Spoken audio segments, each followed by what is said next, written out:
Friends, welcome to my YouTube channel Ankita Didi Teaching. Today I am going to telling about Nabodh expected question paper Set A English Class 12th.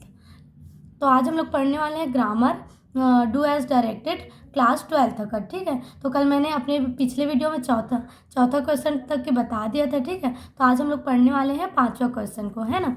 तो पांचवा question क्या बोलता है देखते हैं। The officer said to his peon go away at once. ठीक, change the narration. हमको इस क्वेश्चन को किस में बदलने के लिए बोल रहा है, नरेशन में बदलने के लिए बोल रहा है। ठीक, तो प्रश्न को देखते हैं क्या है।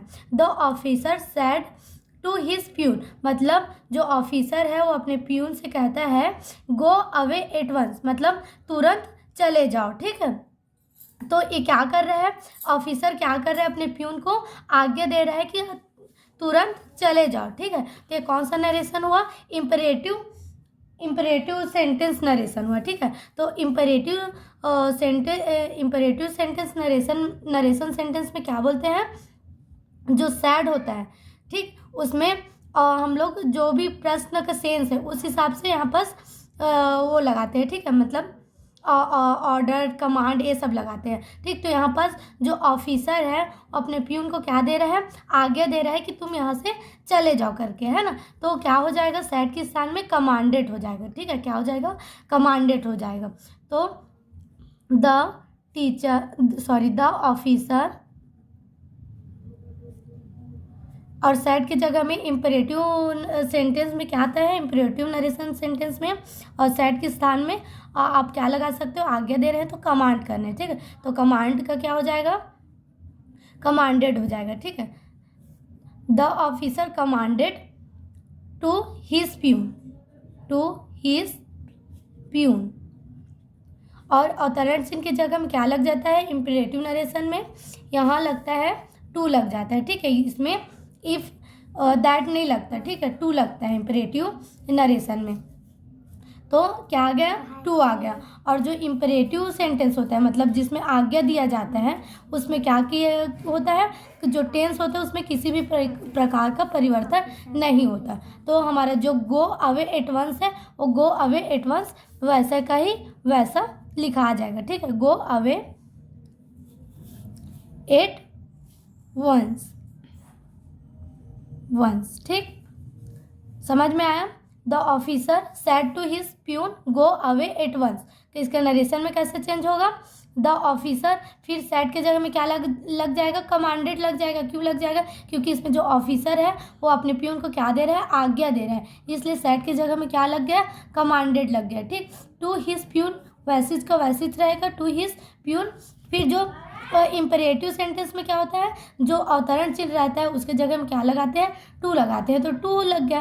फिर जो इम्परेटिव सेंटेंस, इम्परेटिव नरेशन है उसमें टेंस में किसी भी प्रकार का परिवर्तन नहीं होता, तो गो अवे एट वंस जैसा का तैसा ही लिखा आ जाएगा। ठीक है, गो अवे एट वंस। ठीक है, अब देखते हैं छठवां क्वेश्चन। ठीक है, तो you are foolish, you are making a joke. ठीक, combine the sentence with either or, मतलब हमको जो सेंटेंस है उसमें क्या लगाना है, आइदर और लगाना है। ठीक है, और लगाना है। तो इसका नियम क्या होता है, पहले जो सब्जेक्ट है उसको लिखते हैं यू, फिर क्या आता है, हेल्पिंग वर्ब आता है। ठीक है, हेल्पिंग वर्ब आ गया, फिर ये जो हेल्पिंग वर्ब है उसके बाद क्या लगाना है, हमको आइदर लगाना है। ठीक है, तो आइदर आ गया। ठीक, फिर देखो इसके फिर क्या है, फुलिश, तो फुलिश आ गया, फुलिश। ठीक, फिर नीचे में देखते हैं you are making a joke, तो यू आर, देखो ऊपर के सेंटेंस में भी क्या है, यू आर है, और नीचे के भी सेंटेंस में क्या है, यू आर, तो दोनों क्या है, सेम है। तो एक बार तो लिख लिए यू आर, तो नीचे वाले यू आर को लिखने की जरूरत नहीं है। ठीक है, फिर ये फुलिश लिखते हैं, फुलिश के बाद क्या लगा देना है, और लगा देना है। ठीक है, तो और आ गया। फिर ये जो यू आर है वो दोनों क्या है, सेम है, तो इसको नहीं लिखेंगे नीचे में। ठीक है, फिर मेकिंग अ जोक अलग है ना, तो इसको लिख देंगे मेकिंग अ जोक। ठीक, तो अब देखते हैं सातवां क्वेश्चन, है ना। तो who did this change into passive voice, हमको इसको क्या करना है, इस क्वेश्चन को पैसिव वॉइस में बदलना है। ठीक है, तो हु आ गया है ना, तो हु क्या है, WH है, तो हमको इसको कौन सा पेसिव वॉइस में बदलना है, WH पेसिव वॉइस। ठीक है, तो WH पेसिव वॉइस का सूत्र क्या होता है, पहले आता है WH, फिर आता है हेल्पिंग वर्ब, फिर क्या आता है, सब्जेक्ट आता है, फिर आता है वर्ब का थर्ड फॉर्म, प्लस क्या आता है, ऑब्जेक्ट आता है। ठीक है, तो सबसे पहले WH क्या है, हु है, तो हु के हमेशा WH में WH को जब हम पेसिव वॉइस में बदलते हैं तो जो बाय होता है, पेसिव वॉइस में एक्स्ट्रा क्या लगता है, बाय लगता है, तो बाय किसके बाद लगता है, जब टेंस में बदलते हैं तो वर्ब के बाद लगता है। ठीक है, लेकिन ये क्या है, WH, तो जो बाय है वो सबसे पहले लगता है। ठीक, पहले क्या आ जाता है, बाय आ जाता है, WH के पहले क्या लिखते हैं, बाय लिखते हैं, फिर क्या आता है WH, तो WH क्या है, हु, तो WH में पेसिव वॉइस में हु का क्या हो जाएगा, हुम हो जाएगा। ठीक, तो बाय हुम होता है। ठीक, फिर इसमें हेल्पिंग वर्ब, फिर क्या आता है, हेल्पिंग वर्ब, तो हेल्पिंग वर्ब क्या है, ये डीड है। ठीक है, मतलब कौन, इसे कौन किया है ना, इसका मतलब क्या है, इसे कौन किया, मतलब ये पास्ट सिंपल है, डीड है मतलब क्या है, पास्ट सिंपल है, तो पेसिव वॉइस पास्ट सिंपल में कौन सा हेल्पिंग वर्ब लगता है, वॉज वेयर लगता है। ठीक है, तो यहाँ जो सब्जेक्ट क्या है, दिस मतलब क्या होता है, इसे, मतलब एक, इसे मतलब निर्जीव वस्तु, इट, तो इट के लिए क्या यूज़ होता है, वॉज यूज़ होता है पेसिव वॉइस में, तो यहाँ पर हमारा हेल्पिंग वर्ब क्या आ जाएगा, वॉज आ जाएगा। ठीक है, वाज आ गया, और जो हमारा सब्जेक्ट है वो सब्जेक्ट क्या है, दिस है, तो यहाँ सब्जेक्ट क्या आ गया, दिस आ गया। ठीक है, तो बाय हुम वाज दिस, फिर वर्ब का थर्ड फॉर्म, तो ये डिड, जो डिड है उसका वर्ब का डिड का फर्स्ट फॉर्म क्या होता है, डू होता है। ठीक है क्या होता है, डू का सेकंड फॉर्म क्या होता है, डिड होता है, और जो डिड का थर्ड फॉर्म क्या होता है पता है, डन होता है। ठीक है, क्या होता है, डन होता है, तो इसमें वर्ब का थर्ड फॉर्म क्या लग जाएगा, डन हो जाएगा। ठीक है डिड का क्या हो जाएगा, done, by whom was this done. अब आता है ऑब्जेक्ट, तो ऑब्जेक्ट तो कुछ है ही नहीं, तो इसमें नहीं आएगा। ठीक है तो क्या हो जाएगा, हु डिड दिस का by whom was this done. ठीक है, तो अब देखते हैं 8वां क्वेश्चन। ठीक, तो we have won the match, change the voice. ठीक, तो हमको प्रश्न में क्या बोल रहे हैं, इसको पेसिव वॉइस में बदलना है। ठीक है, तो सबसे पहले देखते हैं कौन सा टेंस है, we have won the match, देखो सब्जेक्ट है और हेल्पिंग वर्ब क्या है, हैव किस में लगता है, कौन से टेंस में लगता है, प्रेजेंट परफेक्ट में लगता है, तो एक सेंटेंस कौन सा है, प्रेजेंट परफेक्ट है। ठीक है, तो प्रेजेंट परफेक्ट को किस में बदलेंगे, प्रेजेंट परफेक्ट पेसिव वॉइस में बदलेंगे। ठीक है, तो प्रेजेंट परफेक्ट पेसिव वॉइस का सूत्र क्या होता है, पहले आता है सब्जेक्ट या ऑब्जेक्ट, फिर उसके बाद आता है हेल्पिंग वर्ब आता है। ठीक, फिर ये क्या है, प्रेजेंट परफेक्ट है, तो इसमें हेल्पिंग वर्ब के बाद एक्स्ट्रा क्या लगाना पड़ता है, बीन लगाना पड़ता है। ठीक है, फिर क्या आता है, वर्ब का थर्ड फॉर्म आता है, फिर क्या आता है, बाय आता है, फिर क्या आता है, फिर सब्जेक्ट या ऑब्जेक्ट होता है। ठीक है, तो सबसे पहले क्या है, सब्जेक्ट या ऑब्जेक्ट, तो पेसिव वॉइस में जो हमारा ऑब्जेक्ट रहता है वही क्या बन जाता है, सब्जेक्ट बन जाता है, तो द मैच क्या हमारा ऑब्जेक्ट है,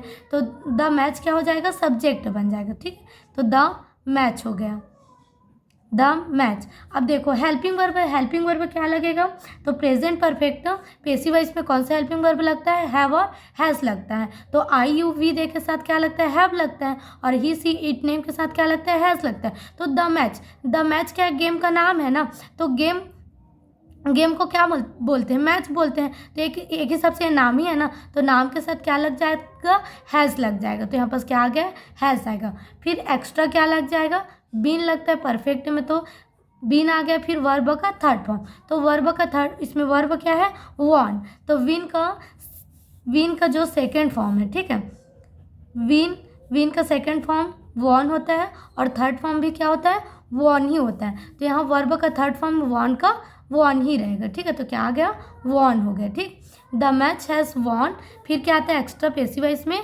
बाय आता है, तो बाय आ गया, फिर वी का फिर सब्जेक्ट या ऑब्जेक्ट, तो जो शुरू का सब्जेक्ट था वो क्या बन जाता है, ऑब्जेक्ट बन जाता है, तो वी का क्या हो जाएगा, अस हो जाएगा। ठीक है, तो क्या हो जाएगा कि the match has been won by us. ठीक है, तो अब देखते हैं 9वां क्वेश्चन। ठीक है, we shall wait here till you come, underline the adverbial clause, हमको क्या बोल रहा है, जो एडवर्बल क्लाउज है उसमें अंडरलाइन करने के लिए बोल रहा है। ठीक है, तो एडवर्बल क्लाउज कौन सा है इसमें, ये टिल क्या है हमारा, एडवर्बल क्लाउज है, तो ये टिल क्या हो गया एडवर्बियल क्लाउज। तो इससे लेकर जहाँ तक के भी जो वर्ड्स है, ठीक है, वो जहाँ तक के फुल स्टॉप लगा है उतना को क्या करना पड़ता है, हमको पूरा लिखना पड़ता है। तो हमारा जो एडवर्बियल क्लाउज कहाँ तक हो जाएगा, till you come, till you come. ठीक, अब देखते हैं 10वां question. He plays very well, change into present continuous tense. हमको जो इस सेंटेंस को किस में बदलना है, प्रेजेंट कंटिन्यूअस टेंस में। ठीक, तो प्रेजेंट कंटिन्यूअस टेंस का सूत्र क्या होता है, ये अफर्मेटिव सेंटेंस है तो प्रेजेंट कंटिन्यूअस का अफर्मेटिव में ही बदलेगा। ठीक है, तो सबसे पहले क्या आता है, सब्जेक्ट आता है, तो सब्जेक्ट क्या हो गया, ही हो गया। ठीक है, और प्रेजेंट कंटिन्यूअस में कौन सा हेल्पिंग वर्ब लगता है, आई के साथ एम लगता है, यू वी दे के साथ क्या लगता है, आर लगता है, और ही सी इट नेम के साथ क्या लगता है, इज लगता है। तो यहाँ क्या है, ही, तो ही के साथ कौन सा हेल्पिंग वर्ब लग जाएगा, इज लग जाएगा। फिर वर्ब का कौन सा रूप लगता है, चौथा रूप लगता है, तो प्ले का क्या हो जाएगा, प्लेइंग हो जाएगा। क्या लगता है, आई एन जी। चौथा रूप बनाने के लिए लास्ट में क्या लिखते हैं, आई एन जी। तो प्ले का क्या हो गया, प्लेइंग हो गया। फिर आता है ऑब्जेक्ट, तो ऑब्जेक्ट क्या हो गया, वेरी वेल। हमारा जो टेंस था ये किस में था, प्रेजेंट सिंपल में था, वो किस में बदल गया, प्रेजेंट कंटिन्यूअस में। ठीक, थैंक यू।